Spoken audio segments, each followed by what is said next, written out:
Hi, I'm Suzie and this is my YouTube channel, Standing Firm. And so you met Adam and I have come to meet Adam's family this weekend. So this is Adam's older brother, Kieran. Hey. How much older? 5 minutes. 5 minutes, which is crucial in these situations, I find. And we've got... Jesse. Who is... 4 months old. 4 months old. Oh. So I've been doing a series at church at the moment called Fruitfulness on the Frontline, and it's really about thinking about where we are in our day-to-day lives and how we can engage with God in that and therefore bring fruit in our lives and the lives of other people. So, Kieran, what do you do? So I run a small business. It's an accountancy firm and it's a startup business. Okay. And so how does being a Christian impact that area of your life? Well, I suppose the biggest thing is everything in life starts with your purpose. So everything you do has to begin with the why of what you do. So for me, it's very much about, I focus on encouraging. So it's encouraging individuals to be more deliberate in the way they live their lives, just like Christ taught us to live more deliberate lives in terms of our faith and our purpose with God. So even if they're not, Christians or anything like that, there's still a focus on making sure that they lead deliberate lives, and they're thinking about the why of why they're doing everything that they're and all the things they're setting up in their life. Yeah. So as well as obviously running the business, you've got 2 small boys. How is that frontline for you? A privilege, but tough sometimes. Yeah, a combination. So for me, it's obviously there's a real focus on. I think Christian or not, you've got to focus on whether or not your child is developing right, whether or not they are growing into the people they need to be. But obviously, as Christians, maybe the standard might be considered a little bit higher, where it's you're an example as a father, and you've got to show that certain things that are okay in the world might not necessarily be okay in your home, in our home. Yeah, that's a good point.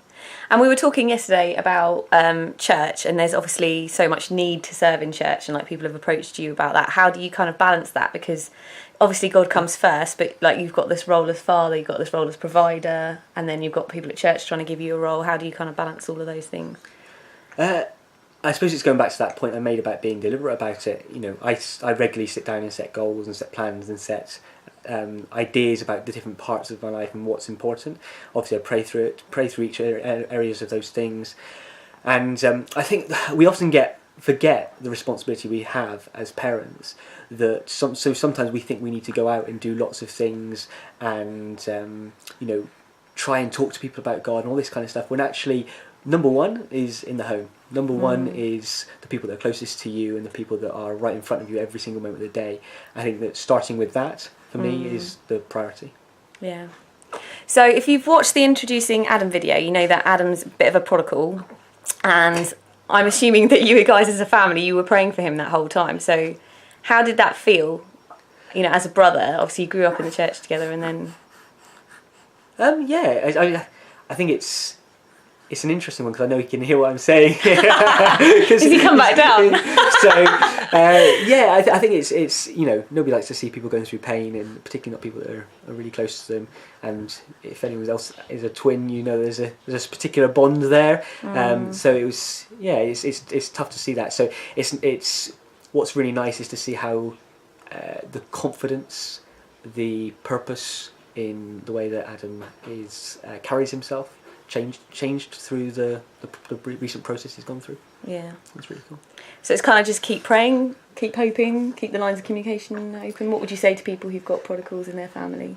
Oh, okay. I think there's a combination. So obviously prayer is really important. It's vital that you pass that on to God and trust that God is in control of that situation. But I think you can't get away from the fact that there has to be some form of action on your part as well. That if you have any way of doing things, you should be taking steps as well. Not that you can say that you're responsible, but it's to attempt to try and be part of that. So a combination of prayer and just being there, showing them Christ's love, being there for them, and available to talk through the situations from that perspective. Yeah. And should we end with something a bit more fun? What are you looking forward to this Christmas? I just love spending time with family. So playing with the toys before the kids do. All right, well, thank you very much No for worries. giving us a bit of your time, and I hope you've enjoyed that. There'll be more videos, so don't forget to like, comment and subscribe.